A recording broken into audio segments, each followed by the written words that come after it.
Okay, mayong mudto na usab kanatong tanan Luzon, Visayas, Mindanao. Mayong mudto Philippines, mayong mudto world, mayong mudto universe. Ano na punta mga higala, dinig atong tulumanon sa kahanginan si On A Catechesis on Air. O ako lang gihapon kining inyong ubos nga alagad, Reverendo Padre Edwin Academia Acab. Abino adlaw na usab karon nga Miyerkules, no? Pizza 17 na kini sa bulan sa Hulyo tuig 2024. Hala, no? May munto na kanatong tanan mga higala nang hinaot kita nga ana kitang tanan sa kapiskay sa panglawas ni ining kamugtuhon.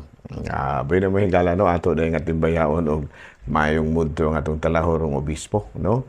Abay na wini ami karon sa Dumaguete mga higala, no? Kay mag-meeting merong taon-taon mga 1:30, no? Ang among schedule ni ami karon sa nagulat-hulat na lang may mga higala nga magsugod na ang among meeting. So 1:30 ang among schedule. Kagahapon wala magud si Bishop. Manya importante magkaya among meeting karong bulana muna nga karon ang among meeting. Og basad may manguli ang uban ako mga kauban ng mga dugol ra, manguli na sila dayon karong hapon. Pero ako, murag ugma na lang ko, kay kapoy kay mag-drive o kanang magkagabi. Hindi ko ganahan mo biyahe hapon, kaya nagpaingon mo gunas kagabi. Mas maayo yung kadlawon kay nagpaingon sa kabuntagon. Muna ako ang theory, no? Larga gani ka alas 4, alas 5, yung na nagpaingon na sa kagabi. Nakangit-ngit ba? Pero mugi ka kag alas 4 sa kadlawon, nagpaingon na sa kabuntagon. Sayo mo jud kog balik og mga adlaw may gala kay kuan man namong ko'y blessing alas 9. Ayan, no. Bunyag dai bunyag na bunyag alas 9. Abi na may gala karon daing pizza 29, no.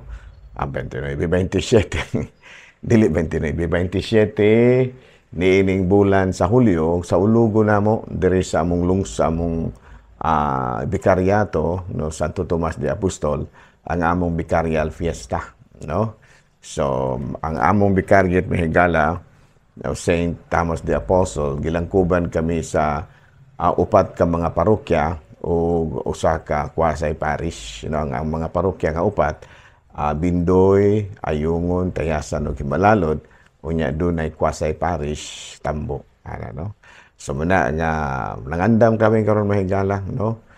Pizza kuan pa man taron, pizza kining 17. So doon na pamitaas kay ang oras, daghan pa kay mga adlaw. Pero ako dili ko gusto og last hour muna nga ako gihangyo ako mga kaubanan nga mga sa akong parokya nga mga 2 or 3 days before kinahanglan final na, no, kompleto na. Nahala, no, may mudto na kanatong tanan nang hinaot kita nga ana kitang tanan sa kapiskay panglawas ni ining kamudtuhon. Abi no are kita manghigala sa ato ang Saint of the Day. Ang atong Saint of the Day karon bisag walay nakutana. Sigon diri sa atong listahan si San Pantaleon. No, ayan, San Pantaleon. No, sa among lungsod kanang Pantaleon mahigala. Mangilihaw nagbaboy si Pantaleon. Bueno, si San Pantaleon na tao, mga higala na tao na itong 305 sa Black Sea, Asia. Unya, usa kini siya ka doktor, no? Unya, take care of the poor people without charge for his medical services. Emperor Diocletian accused him of being a Christian and given the choice of denying the faith or being put to death. Nipili gyud niya mahigala, no, nga mamahimo nga putlan siya sa iyang kinabuhi ni si San Pantaleon kay nakuan man lagi siya na gi-accuse kini Emperador Diocletian usa gini sa mga persecutors ni siya, no, ngilngi kay ni si Emperador Diocletiano, no, mo ni daghan kayong mga mga Kristiyanos nga nangamatay ini niya. Usa na kini si San Pantaleon nga usa ka doktor. Gi-accusar man siya ni Emperador Diocletiano nga usa ka kining Kristiyano nga nagtabang sa mga Kristiyano. Sumudong nga gipapili siya, iya bang isalikway ang iyang pagka-Kristiyanos o putlan siya gulo. Awa man siya niingon man siya putik ulo, putlan gyud siya, no? So muna nga usa sa ang atong patron karong manghigala mao si San Pantaleon. Abeno ari kita makigala sa ato ang CBCP News, Balitang Simbahan ni ining kabuntuhon. Usa ka Pilipino nga pari no ang giila karon nga usa ka arsobispo dito sa Guam. So sa Agania, Guam, no? Siya mao ang kanhi estudyante diri high school, kanhi estudyante sa St. Joseph Seminary College nga mao si Bishop Ryan Jimenez, no? Kini si Bishop Ryan Jimenez luman kini nga taga Isla, taga Siquijor niya. Diri ni siya mag-high school sa St. Joseph Seminary College. Wala nung kabot niya. Kay pag-abot na mo, the year before nga ni-graduate sila sa high school, the year after nga ni-graduate na sila, maupi pag pre-college na ako. Nga yung mag-abot, pero nakaila ko ini niya. Kaya nga naman, ilado malagi ni. Kaya usabi ni sa mga usato, pananahimong popular, tungod nga nahimo siyang obispo niya. Nakabisita po ni siya kausa. Samtang di rin ako pare nako. So karong adlaw mahigala atong gipasidunggan, atong gipasidunggan ang usa sa mga seminarista sa St. Joseph Seminary College nga karon usa naka-arsobispo dito sa Agania sa Guam. Balita mahigala gikan sa Vatican, si abino diri sa kuan mahigala diri sa Pilipinas, si Bishop David, no, nanawagan karon sa adunay 250 ka mga kura paruko nga mag-abot dito sa Manila karong July 29, no, karong sunod semana hantod sa Agosto 1 alang sa consultation kabahin sa Synod on Synodalities. So nagpatawag ngayon ni mao si Bishop Virgilio David. Mao kadto mga mga balitang simbahan ni ini kabuntuhon ug ako lang gihapon kini ang inyong ubos nga alagad Reverendo Padre Edwin Academia Acabda. Pero aron na kita mga sa catechism proper. Sama na nga itong topic karon. Roman Catholicism gihapon mahigala. Unya ang ato ang gitutukan mao kining pamisa alang sa mga patay, no, mass offerings for the dead. Apil yun ni mahigala sa atong Roman Catholicism. Diri sa amo sa ayungon every first Monday magmisa gyud mi didto sa cemetery. No, unya every Monday magakin gyud mig panahon alang sa pamisa, no, alang sa mga nangamatay. Ya doon na tayo mga gibasihan ini mahigala, no, kining Roman Catholicism nato.